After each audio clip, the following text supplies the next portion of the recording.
So people are coming in. Welcome to the CIDDL webinar. We'll kind of get going here in a minute.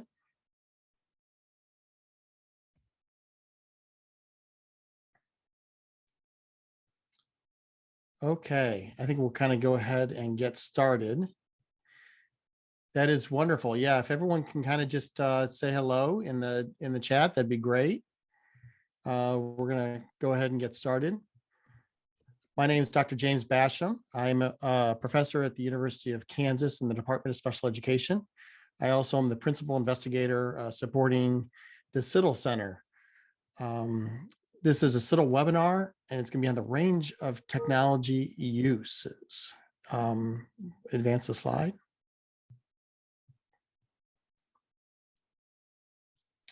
So CIDDL serves, and we're going to pay some bills here. CIDDL serves as the National Center to improve faculty capacity to use educational technology in special education, early intervention, and related services, personnel preparation, and leadership preparation programs. Yes, it's a very long name. That is why we call it CIDDL, CIDDL.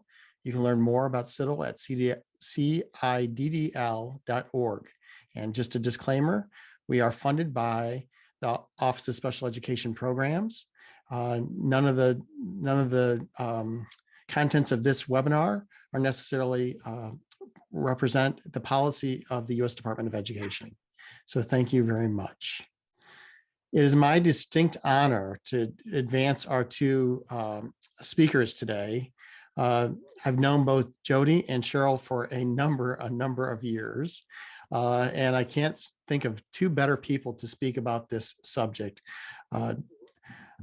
Jody Britten and Cheryl Lemke are just forward thinkers and at the heart of educational technology, not only in the US, but beyond. Cheryl is someone that I admired as I was going through my doctoral program, and we've reflected on some of the research and how she's contributed to the field.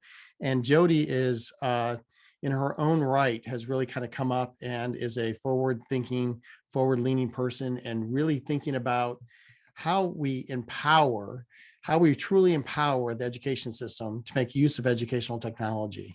They're both with the Metiri Group, and the Metiri Group is at the heart of all of this work. So welcome, Jody and Cheryl, to today's discussion. Thank you. Thanks, Jamie. We're glad to be here, and thanks for having us. We're so excited to show you guys what we've been working on and revisit some of the work. The range of use of educational technologies that Cheryl first authored in the early 2000s actually has continued to grow over time. But can you throw in the chat for us really quick if you're here? One, if you're just kind of interested in the work. Two, if you've heard about the work. And three, if you're actually using the work, just so that we can kind of have an idea. That'd be great. So one, interested, two, familiar, three, actively using.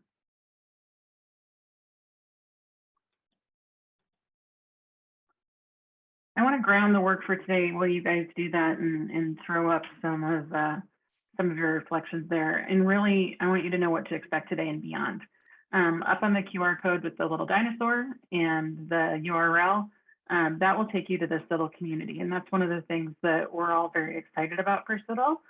It's kind of a first iteration of a professional community that's not within a social network or a course management system, but open to all faculty members and preparation programs to really dig deep into educational technology. Today, we only have an hour, so we're gonna probably talk fast. We're gonna share some examples. We're gonna share some resources with you all that we've been working on that you can access today or at a later time. We're gonna continue to contribute to the CIDDL community. Both Cheryl and I are present in there, and we look forward to the conversation after this. And we're going to use the range of use as one of the measures for CIDDL actually in the next 5 years. So as we're thinking about the work of CIDDL and we're thinking about the mission before Jamie and his colleagues, know that this is going to drive some of that. So we're excited for you guys to be here. Learning goals really quick. We want to make sure that you know the why behind the model. I think there's one thing that Cheryl and I are both really committed to is understanding the why and making sure that we articulate that.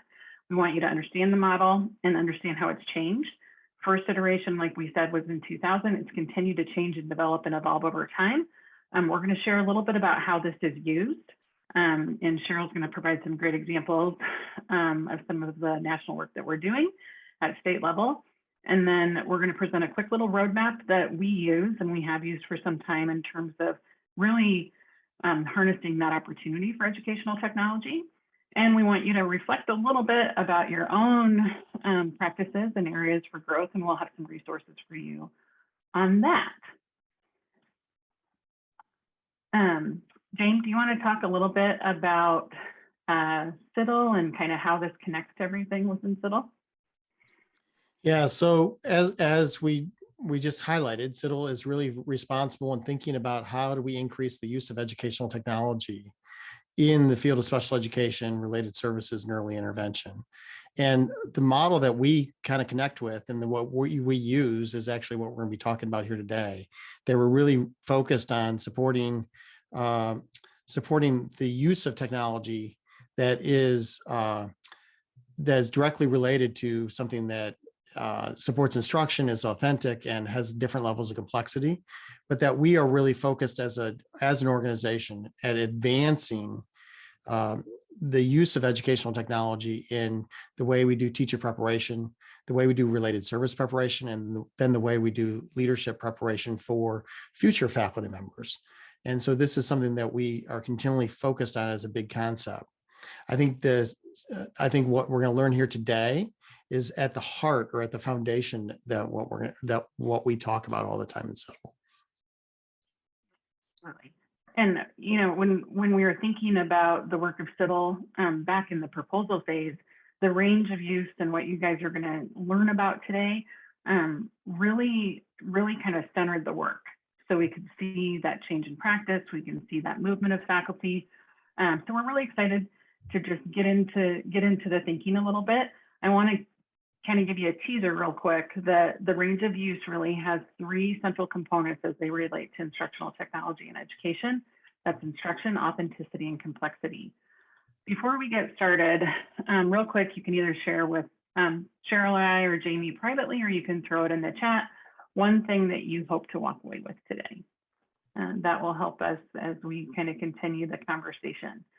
And I want to kick this over to Cheryl because she's the brain behind this and has so much context for how all this has come to be and how it's benefited the work of our organization and others. Cheryl?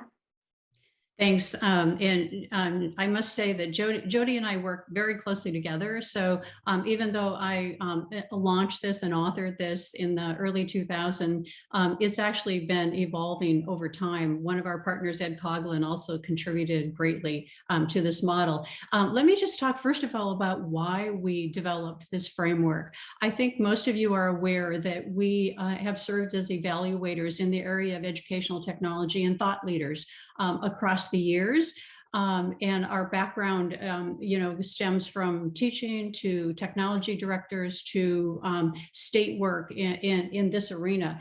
And as we were in the practice of evaluating, we were finding that we weren't getting kind of really nuanced uses of technology. And so the purposes that we have behind the range of use is to make sure that students have a range of technology experiences that actually do two things. One is that they contribute to improving the learning that's going on, the conceptual learning, the development of skills, et cetera. So that's really important. And that's kind of the teacher perspective on making sure that there's a learning context that is broad and deep so that technology isn't used in a very superficial way, but instead it's embedded in the learning. And so it's used only when it accelerates and advances and deepens the learning.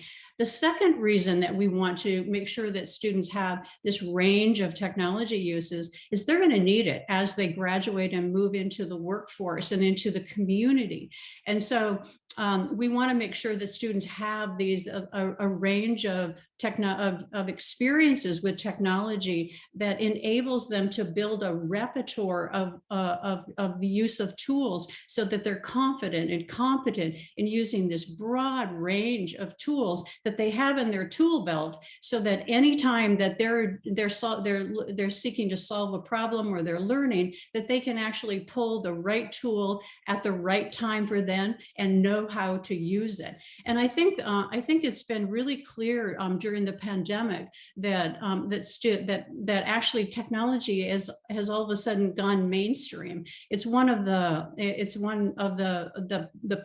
if there are any positive things about COVID, it is one of the positive things that we have more digital access, and we're beginning to close the digital divide. But we not only need to close the digital divide, we need to close the digital inequities that are in our system. And we want to make sure that kids have this full range. And one of the things that we found as we were thinking about this, and we were out in the field, is that that our field-based experiences really contributed to the development of this model. We were seeing that a tool, for example, a productivity tool like let's use slide presentations, was very different in the hands of a didactic teacher. You want to go back for a minute? Jody, sorry. It was very different in terms of use by a didactic teacher versus a teacher that was more constructivist. And let me just give you a quick example. One of the things we were finding is that teachers were using technology and still today are using technology in very templated ways. So one of the common assessment or assignments that you see out in schools is the idea of kids investigating states. And so they're assigned a state. Each kid has a different state or maybe a couple of states. And the teacher says, okay, I want you to go research this, and I want you to put up a slide deck about it. And slide 1 is going to be the title, slide 2 is going to be the author, slide 3 is going to be the state flower, et cetera. Very templated, and kids frankly are going to be doing the research and learning a bit, but they're not very engaged in it. And contrast that with a lesson design that actually goes a little bit deeper. So for example, a teacher might say, okay, we're going to learn about the states, but the way that we're going to do that is we're going to consider the idea that you're going home one day and your parents say, well, we've got a new job offer and we have an opportunity to go to 3 different states. And we as a family need to choose which state we want to go to. And so we want you to investigate that. And it's kind of a simulated thing. So it's, it's not way up on the authenticity scale, but it certainly is more engaging than just, template 1, slide 1, slide 2, slide 3. And so in this case, the teacher might say, well, let's do some group work first. And if we were going to decide which state we wanted to use, maybe there are some common indicators and common elements that we would need to look at. So maybe she pulls up a survey and says, okay, go home and she says, look at the indicators that you would want to consider if your family was moving to a different state. Is it weather? Is it the sports team that's in the state? I mean, what is it that would really make a difference? And so she'll gather the data, the kids will analyze it, and they'll say, okay, these are the top 5 indicators of which state we want to go to. So we've got kind of some commonality. Now she says, okay, let's add 3 more dimensions to that. So go home, talk to your family. And if you were really making this decision, what are 3 new indicators that you would want to use? So now they've got 8 things that they're needing to consider. And then they do the research and they talk with their families, and eventually the slide presentations look very different. And it might be that she even says, okay, let's open this up. So maybe we have a little bit of video, we have some visuals, we have maybe some messages from your family, and all of a sudden it's a much richer environment. So the complexity is actually moving up the scale. So instead of just saying, okay, let's just present this, all of a sudden you've got kids actually designing their own criteria for the decision that they're making. And the instruction is not just the didactic instruction. Instead, it's coaching, it's scaffolding kids into, hey, gee, have you thought about this? And also the authenticity, even though it's not, way up on the scale about the authenticity, because the kids aren't going to really make this move, it's really gone up the scale a bit. And what we found is that when teachers are intentional about the lesson design that they're doing around the use of, and including the use of technology, you get much richer environments. And if you look at instruction, you'll see that kids are much more engaged. The complexity, teachers are able to go up and down that scale so that they can actually think about, well, what is my kid, what is each student ready for? And some are more simplistic and some are more complex. And then the authenticity one, they can go up and down the scales. And as we were talking about this, Jody and I we're talking about the fact that one level of scale is not better than the other one. There are times when kids are learning very basic things and the complexity needs to be really simple because you don't want cognitive, excuse me, you don't want cognitive overload. Whereas on other times you want to kind of up that complexity because you don't want kids to be bored and you want the complexity of the assignment to match the skill level of the child. And when you get that, you get kind of that flow experience where kids are really actually engaged. So those are 3 dimensions of the range of use. Now let's move to the 4th dimension. Jody, you want to move on to the genres that we have. We also found that oftentimes we would see districts and schools and teachers locked into a particular type of use. For example, we did an evaluation of a very large school district a few years back, and they were a lot of the regions were locked into a particular use. Like it might be that the district or the school says, okay, we're going to use technology for remediation. We're going to use iReady and ST Math and others to do that diagnostic and to figure out what the learning gaps are for children, and then to use the technology with fidelity to make sure they're on for 90 minutes to really fill in those gaps. That's great, and oftentimes that is helpful. It's used in the appropriate ways. But if that's all you're doing with technology, you're really missing the boat. So what we did is we built the genres of technology. Where are they using communication with emails, with blogging, with getting online and interacting collaboratively? Are they consuming? So they're doing research, but mostly they might be reading media.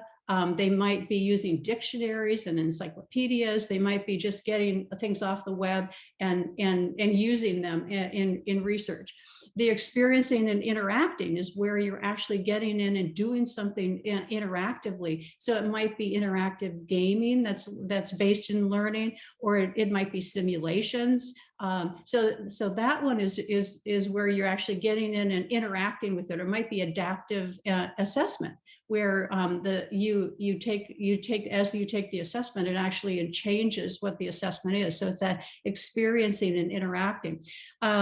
Another one is organizing and managing. Are we teaching kids to really organize their lives using technology? So we all use calendars and we have ticklers to remind ourselves.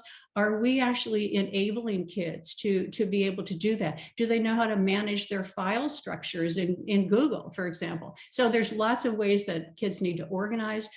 In terms of creating and producing, that's pretty obvious. There's so many things out there in terms of video development, audio development, slide projections, even developing games, coding, for example. Maker spaces is in that category, and we have a whole list of those if you want to take a look at it. And Jody will give you the source where you can actually go read a bit more about that if you're interested. And finally, collecting and analyzing.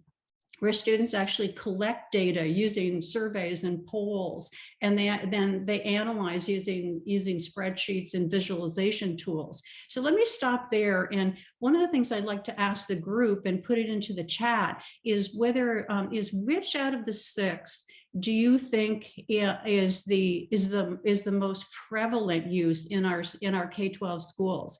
So go ahead and type one of those in there in terms of what you think is the most prevalent use of technology in the schools.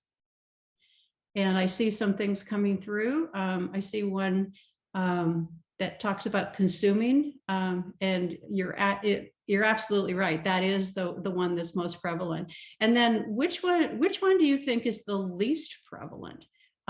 Which one do you think actually is not really used by the schools today? And again, take a look at it and put that into the chat.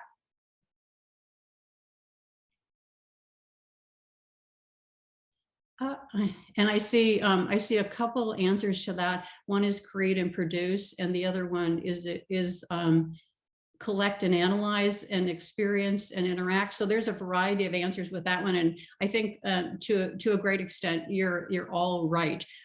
We especially are seeing the collect and analyze to not be prevalent in schools, where kids are graduating from our schools and not understanding how to use spreadsheets and how to visualize data and how to interpret data from visuals. And that's a tragedy, because we all know that that's necessary today. So what we've done, Jody and I have shown you 4 dimensions to the technology genre. We wanted to put it into a visual where you could actually see it. So this is our shot at actually representing that. And you can see that there are 3 axes in this 3 dimensions, and in that 4th dimension of the genres are represented by those 3-dimensional boxes. So, and you can see that instruction goes from the didactic through coaching and scaffolding into the constructivist, that the vertical one is on complexity from basic skills to higher order, and that the 3rd one is authenticity, which goes from kind of a conceptual with no application in the real world all the way up to real world. And we tried to position the boxes so you can kind of see what kind of range we're seeing. And you can see the consume is actually down near the didactic and the conceptual. And again, we'd like to stress the fact that one is not better than the other one. It depends upon what the child needs. And the didactic may be a perfect place when you're working with basic skills versus, constructivist when you've got kids ready to really do that application. But if all you're doing is just one of these, then that's a mistake, because we think the kids need this range. And if we're ever going to achieve digital equity, we need to make sure that all children have these types of experiences as we go. And then one of the other things that Jody and I are going to talk about is how we use this. So this is a great model, and it looks good visually, we hope. How do we use it? Well, one of the ways that we use it is actually, let's go back for a second. Sorry, Jody. One of the ways that we use it is to just take this and print it out, and principals will actually do observations with teachers to see what type of use they're doing. We actually do walkthroughs oftentimes when we're doing evaluations of school systems and how ready they are to use technology effectively. And this is one of the tools that we use. We actually put it into a chart. Into a table, but we'll go in and pop into classrooms and say kind of, what tool is it that you're using and what capacity they're using it in. And we did some work in Singapore with Singapore American schools a few years back, and they love this framework. And what they found is that they were trying to find ways to get their coaches into the classrooms to really see what was going on. And this was a tool that they adopted, that they then went in quarterly across the classes to kind of pop in and say, how are you using technology, and really charting it. And then once they charted it, they said, well, gee, we've got a lot of of consumption, and we've got a little bit of creating and producing, but now our professional development should perhaps focus on some of these other ones. And so it was a data source to decide where schools and districts were going with professional learning in the area of technology to make sure that this range was really adopted. Another way that schools have used this is to say, well, are there some particular genres that are more applicable to particular subject areas? So for example, a district might say, the collecting and analyzing really needs to be taken up by our math team. And so even though everybody needs to do that work, social studies is another one that would be great in doing that, but let's assign that one to math. And so we need to make sure that at least a quarter of the lessons have some collection and analysis in it. And communicating, that one maybe could be picked up by English language arts. And so we need to make sure that we're using technology in those arenas. Another way that we use it as a framework for our evaluation. So when we began to evaluate a particular implementation in schools, we might say, well, we need to ask teachers, how comfortable they are in using this genre. We need to talk about how frequently they use it, and so we actually designed survey questions and observation tools and walkthroughs based on this framework. So we make sure at the end of the day, when we roll up all the data, that we can then say, you are actually addressing this genre and that genre, but we're not seeing this and that. And if you go to the next slide, Jody, this is just an example of we're the evaluators for a program in Utah that rolls about $20 million a year to 85 school districts. And so you can see the numbers are pretty high. In 2021, we actually surveyed over 7,000 teachers.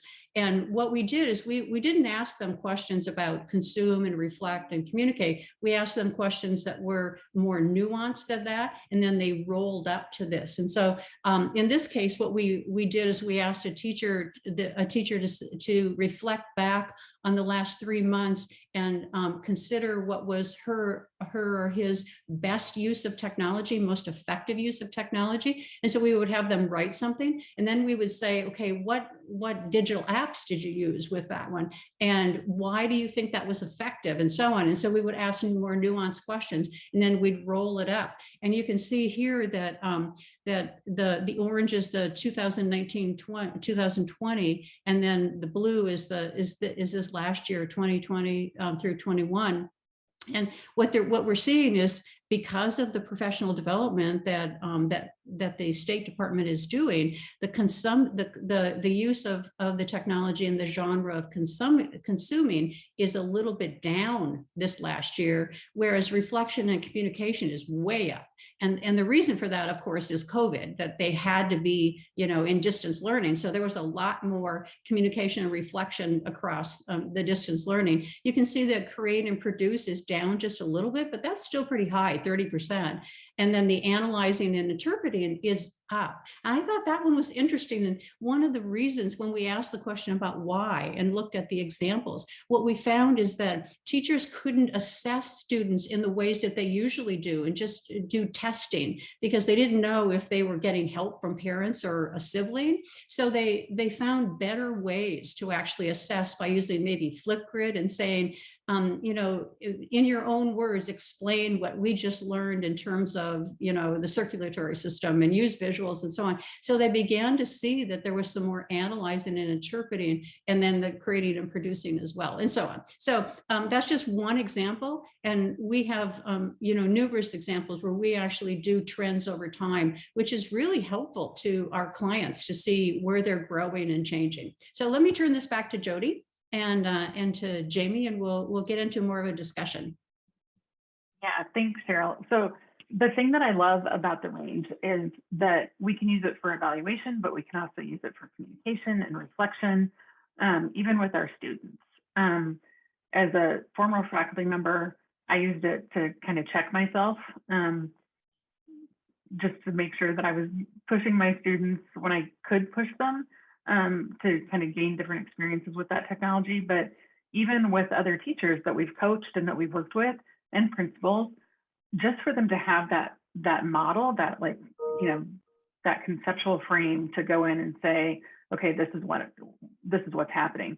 I think, Cheryl, one of my favorite stories, and this happened before I came to Metiri, but one of the favorite stories that you and Ed have shared with me over the years is when you guys were probably 20 years ago now, working with the school district, and they weren't seeing the instructional change that they wanted to see. And when you overlaid that range on kind of into that conversation, they could see, you know, if this technology, it's really hard to do basic skills work if you're really focused on that production in really meaningful ways. So I think I love that story because I think it grounds just the reality of we can't throw spaghetti at the wall and we have to hold on, you know, we have to have some direction for it. Well, and you know, let me just add to that, Jody, that one of the ways that I think is this is really critical is instructional design. That what we found when we were doing those evaluations and those classroom observations is we were saying, gee, the power of the technology is negated by the lack of a really powerful lesson design. And so one of the things that we found is that through professional development, you can introduce this range. And one of the things that has to go with the range is the powerful research-based, high-impact instructional strategies that have nothing to do with technology, really. They can just be augmented and accelerated through technology. But it's kind of like a Trojan horse that going into like, for example, a science faculty, they're not going to want you to tell them what the best ways to teach science are, but they are open to new ideas with technology, and you can weave the two together. And as I said, kind of be that Trojan horse for best practices from Hattie and other places. Absolutely. This makes me really think about, you know, we're at the end of the semester. I know many of us on the call are in the midst of either waiting for finals to come in or grading. And it makes me think about, you know, the class I just taught, which we had around 45 or so, 45, 50 undergraduate students in a methods class, methods and strategies course. And every year I have the students as one of the final assignments, develop a 5-day unit that makes use of digital technology. So it has to be either fully online, developed fully online, or in a blended sort of setting. And then they submit all those components to me. And one of the things that we've always pushed in there is obviously, you know, foundationally principled on UDL, on Universal Design for Learning, that integrates high leverage and evidence-based practices. But now it has me thinking like we should really be developing rubrics to really look at the range of technology use within it, because I know they're doing a lot of sort of interesting things. In fact, people can see some of my students presented in VoiceThread, and I just dropped a link in there if people want to actually go and see some of the projects that my students have done. We have an online unit fair every year, and they kind of talk through it. And so, but it makes me think that we should be integrating these into how we're evaluating these projects. So I love this. I think this is great. Well, Jamie and Jody and I have over the last 10 years developed rubrics that we use with observations in classrooms on exactly this. And they're nuanced, but we actually can roll that up into those genres and also the range of use as well. So we'd be happy to share those. Yeah, that'd be great. I think that'd go well. We can actually, maybe in the CIDDL community, it'd be a great thing to have some discussion around. So people get in the CIDDL community and we can talk about that even further. Well, the other thing I'd like to mention is that we all know that over the course of the next decade, there's going to be billions of dollars going into technology and closing the digital divide.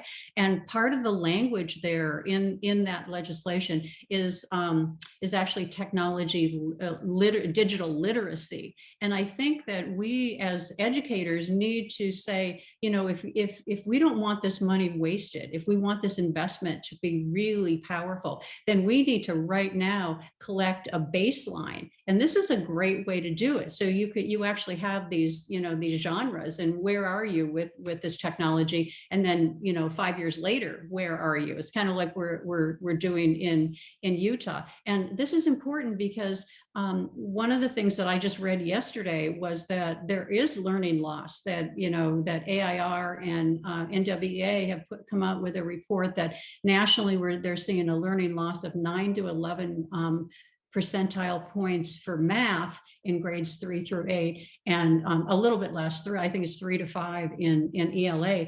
And the thing about that is that it's I think it's even worse in the low performing schools, because that's a national average. And in most cases, the suburbans are doing a whole lot better. So think about that learning loss. And we don't want to go back to the normal. We want a new normal. And perhaps this technology and the way that we do this is important, because this is about racial injustice, and this is about digital inequities that we have to do something about. And this is one of the ways that we always envisioned it would work. Yeah, I think that's important. The other thing too that has me thinking about, and I don't know if either of you have thought about this, but how the range of use can actually influence the way developers are approaching their design of the technology.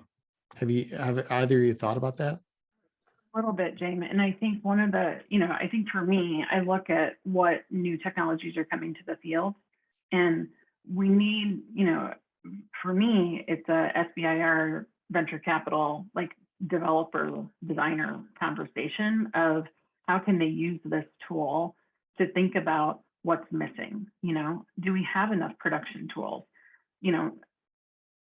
Our first grader used, she produced a song the other day with her friend. Cheryl heard it. It was lovely. A little stressed, but it was great. Like she's using those tools as a first grader. Yet, what's super comfortable, I think, for adults are like Keynote and PowerPoint and slide decks, and so how can we push the envelope and create those tools that are easier to scale? She knows how to use GarageBand, so she was able to do that work and show her friends how to do that. But it's we have to give it some thought in terms of where's our opportunity at, and where do we have, we're consuming the consumption marketplace right now. Like it's easy pulls, it's easy to use. We're pulling and pulling and pulling on that, and that's what we're pushing out to our kids and our teachers. But if we look at a little bit, if we lay that overlay on top of the opportunity that exists, it's really cool, especially if you start looking at it. I think Ed and I, Ed Coughlin, and I, during one of our NSF projects, looked at just the ed tech landscape in terms of the range, and it was pretty cool. Not something that we could probably share with the world, but there's a lot of lessons there.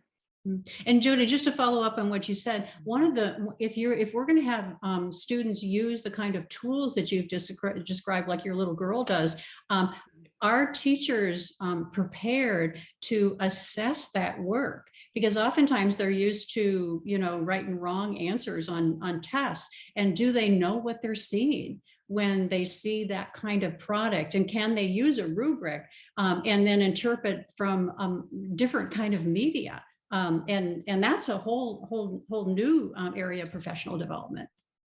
Yeah, and I think really being able to pull it apart and notice, and we've had this conversation with some of the Utah teachers, Cheryl, of, we have to be able to notice all the depth of those things and get past just what we're seeing, but what they're showing us. And I think the other thing too that's important as we think about individuals and students with disabilities is often the things that we're talking about and we highlighted in the range of use, we're talking about some very sort of complex, higher order sort of skills. And I think that well-designed technology and the appropriate use of that technology in the hands of a knowledgeable teacher can really help support and overcome some of the difficulties students with disabilities have. I think of another one of my projects, Corgi, self-serving. I'll put the link in the chat, but Corgi really helps students, really all students, specifically students with disabilities, kind of work in a higher order sort of level. and it allows students to take on multiple ranges of use across the continuums. And I wonder if there are other sort of examples of that that you both can think of. One of the things that kind of falls in line with what you just said is the whole idea of personalization and individualization using these tools, and knowing students and being able to on the fly, change and grow. And the other thing that we're seeing is the importance of self-directed learning. That is huge. We've been working in that arena for about 10 years now, and we're seeing some real uptick in Utah on, of understanding what it means to ensure that students are agents in their own learning, and being able to develop that capacity, that it's not just, you're not just born with it, that it's a malleable kind of disposition that you can actually do some work on. And so we're also, but that will be negated if the lesson design is not, involved with that. So that lesson design is so huge. We found that for a while we were going out and doing classroom observations of how teachers were using technology, and we began to see all these low levels. And we said, what we need to do is we need to get a sense of what the assignment was and analyze that, and in the context of what we're doing, and then have a meeting with the school officials saying, let's take a look at this, or with teachers to say, you could really increase the learning if you just did this, but you're negating the very power of the technology by the lesson design, and not trusting kids to be agents in their own learning. I think, Cheryl, and it's so funny that you said self-direction, because I just doodled that down in front of me to bring up. So, further evidence that we are constantly on the same page. But I think with the self-direction piece, even using the range model with self-direction, I mean, we can see so much opportunity. I mean, I think when I think about the work that I see happening in classrooms, when we layer that question of, how are students directing and being prepared to be self-directed, each one of those calls to question. So in consumption, are they only using questions that you ask? Are they only using tools that you approve? Are they only using, all the way up to that production? Just with kids in the house all the time, they know things that I have no idea, and they're the best teachers. But if I went into that conversation as an educator saying, we're going to do this in terms of produce and create, one, I'm not helping them to be self-directed, but two, I might be losing a total opportunity for them to really show me what they can do, and for me to learn. So there's some of that just kind of fundamental risk of, we have to let go a little bit and help our kids. I want to mention too that we developed a while ago now our self-direction masterclass that's being used by several districts, and those tools and kind of the model in there, just in terms of really promoting project-based learning, developing those skills. We've seen a lot of situations where kids are expected to be self-directed, but they're not developed as self-directed learners. And again, the range builds that framework and that continuum for you. So we can look for areas and overlap between the range and self-direction and think through that. So that might be a resource too as well. Mm-hmm. On another note, I'd like to just share some of the experiences we've had. We also are evaluators for 27 low-performing middle schools in the Los Angeles area that are from poverty neighborhoods. And one of the things that was like the aha moment for a lot of teachers in those particular schools was the power of using the technologies like Nearpod and Pear Deck and Desmos, where you could actually be in your home in distance learning and see 27 screens with what the kids are doing, and privately give them guidance and coaching along the way. So it's real-time feedback. Oh my God, and a lot of teachers, when we ask the question, what is it you've learned from distance learning that you're taking back into the classroom? That was one of the things that they said. Even if I'm in the classroom and I can see my 27 kids, I still want to see their screens. I still want to see what they're doing. And I love the idea of private chats and guiding and counseling them. And then, connecting them as well. So there's peer-to-peer kind of interaction as we go. That there's such power in that. Absolutely. Cheryl, do you want to move on to share some examples here a little bit? Sure. Do you want to do that, Jane? Or we can kind of continue our conversation here as we go. But, yeah, and we're starting to get a few questions in too. So yeah, absolutely. Why don't we take some of the questions that we've had? Jane, do you want to facilitate that? Sure. There's a question right now. It's a very future driven sort of question, but Lisa asks, do you see the function of creating AI through the concept of self-direction and independent learning to assist in improving the quality of assistance of neurodivergent students? So it's a long one. It's in the Q&A there. Hi, Elise. It's good to see you here. One, it's good to see you, and two, I'm not surprised to see that question coming from you. But I think for me, absolutely. There's so much opportunity there. And Ling, who's on the call, and I think Richard Carter, who's on the call as well, they're working on a few things with voice technology that are 100% focused on self-direction. So I think there's so much opportunity there, and that will just continue to grow, I think, especially for our neurodiverse kids, and making sure that those are personalized on the fly with very little interaction. But awesome question. Cheryl, do you have anything on that one? I think you've done a good job on it. The only other thing I might add is just the AI might provide us new opportunities for new ways to collect data that we've never been able to collect before, and new ways of analyzing that data as well. Yep. Absolutely.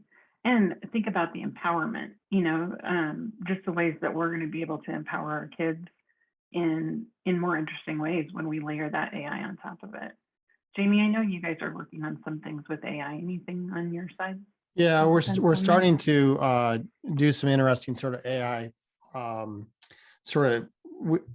concepts, not really played out yet in a practical sort of way, but I think it's forthcoming. I think where we're going to see a lot of AI play, and I know our colleague Matt Marino is somewhere probably in the audience, but he's thought about executive functioning in AI, and I think that's where we can see a lot of support, especially for students and individuals with disabilities who have executive functioning needs. I think we all do, actually, in the modern world.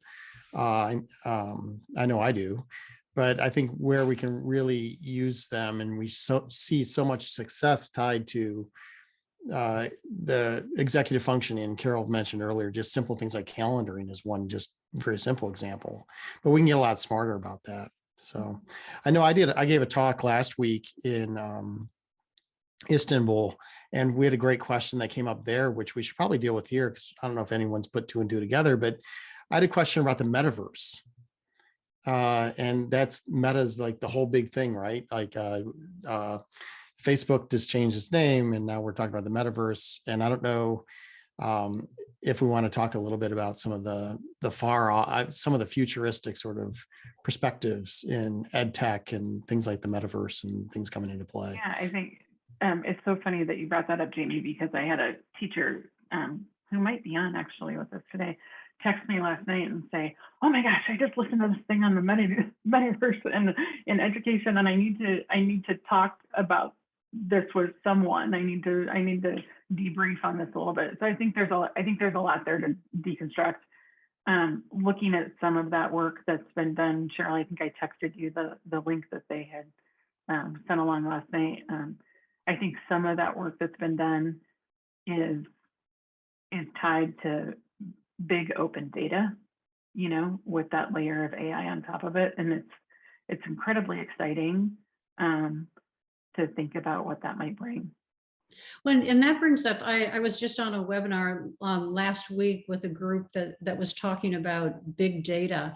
And one of the things that I think is really interesting for me, I joined it just because the professor from the University of Michigan was talking about how evaluation and research is changing when you look at big data. When typically we as an evaluator would construct our data collection in a way that rolls up into a report. And with big data, it's messy. And you oftentimes have to link up different data sources to actually, 3 or 4 or 5 to have, these constructs and the linkages in order to understand it. And it's messy. You get in there and you don't really know if you can answer your question until you actually look at it. And it's a very different way of research that I think is really powerful. And just think about what kids could do with that kind of thing. Now, that Jody mentioned this earlier, but one of the things that we are really pushing with school districts that we work with is transparency. If you really want kids to be self-directed, then teach them about the construct. Talk to them about what self-direction is. Talk about, self-reflection on self-direction, and, on and on. And the same thing is true for data analysis. I'm doing a session at ISTE on exactly that. How can we actually immerse kids in the use of data, both big data and also the constructed data that they might do through polls, and to analyze and you get into the weeds with them so that when they back up and look at a data source and are interpreting it in the media, they will have some way of saying, well, I wonder how they did this, and I wonder how they did that, and what's the N on this, and and so on and so forth. So they have those tools to do it. So they're informed consumers. Actually, we're running a digital citizen coaching class for instructional coaches right now for one of the states that we work with, and that's come up as kind of that digital fluency, digital literacy piece of our kids' generation. Of this is a whole new world that they're going to need to know how to navigate and dissect and reconstruct and kind of use that design thinking lens to really get into and figure out. And that it's going to be a challenge, but I think our kids are excited for it, which is fun. So in some ways, and I know we're running up on our time here, and we started talking about, and Cheryl talked a little bit earlier about Nearpod, for instance, in the K-12 setting.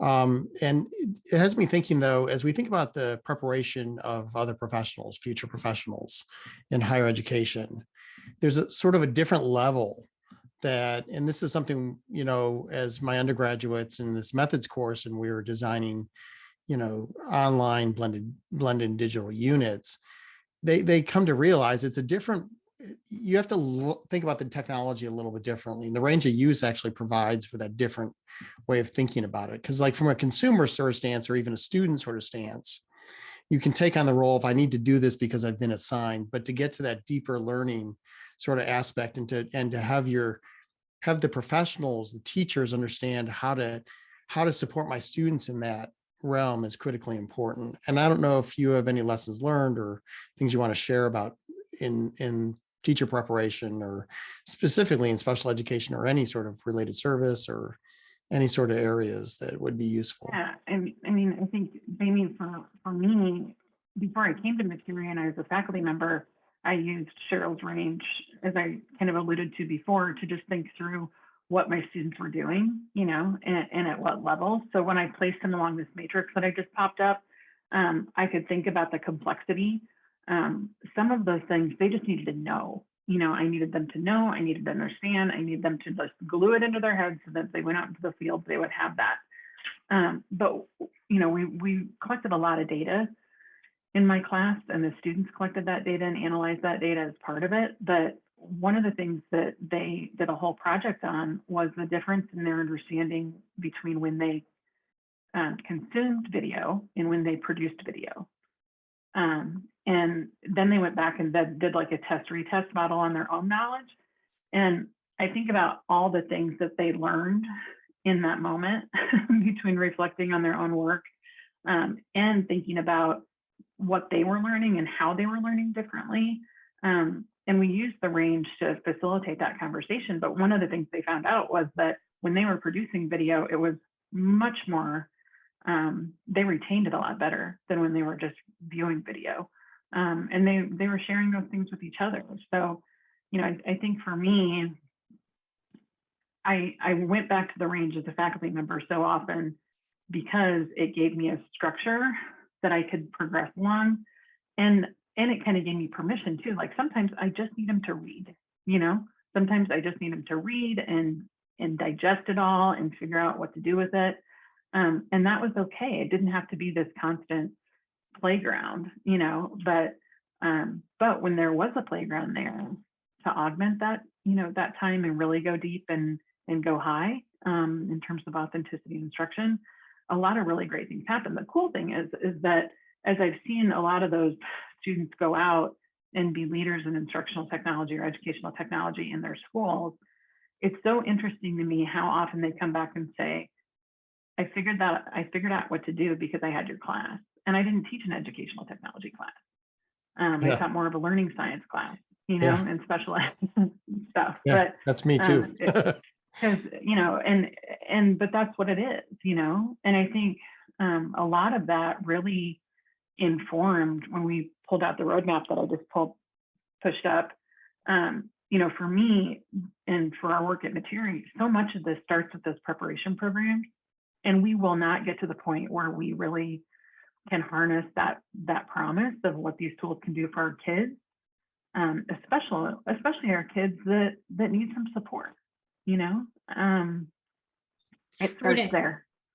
And I was going to say, Jody, that this really leads back to high impact instructional strategies as well. We do a lot of work with the 85 school districts in Utah on what are they trying to accomplish with this money in technology. And one of the things that we found is that a lot of them are moving into data-informed decision-making and data-informed instruction. But what we see as they report evidence of what they're doing, what we see is, and this is a national trend that was reported in Ed Week just about 6 months ago, that a lot of people are looking at their data. Very few people are actually doing something with the data, because if you look at the data and you know what the gap is, then you as an instructor have to understand what changes to make. And that means that you've got to go back to high impact instructional strategies. One of the places, just as an aside, that we actually suggest to educators to go is the regional educational laboratories, the RELs, the feds have this practice guides. And if you've never seen them, you really need to go look. They actually spend about a year developing them with the experts in the field, and it's on, you know, how do you do problem solving in mathematics? And you know, one of the things that came out of that is they have which instructional strategies actually are research based. And one of those in math that just blew me away was visuals. When you do visualization with math in problem solving, standardized test scores go up. And so they need that kind of instructional strategy that's high impact, along with the use of technology in the schools. And so it's a real opportunity to and it also makes it, to Jody's point, it also makes it very actionable, that we're not looking at as teachers and saying, well, forget about what you know about learning and let's just do the technology. Instead, we start with what they know about learning and say, how can technology augment and support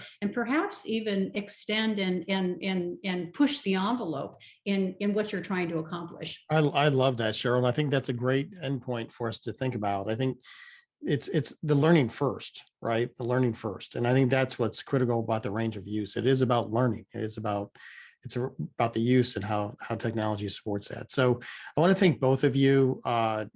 We've known each other for such a long time. And I don't know if I said yesterday in our planning thing that, well, I want to feel like we're sitting down having a burger or something at a diner. Not everyone's going to eat a burger, I know, but I don't know if we quite accomplished that. But it's been such a wonderful hour to spend with you, and I think a lot of food for thought. There's some resources, we put them in the chat. The bit.ly there for the range of use is a huge piece. There's a lot of information there.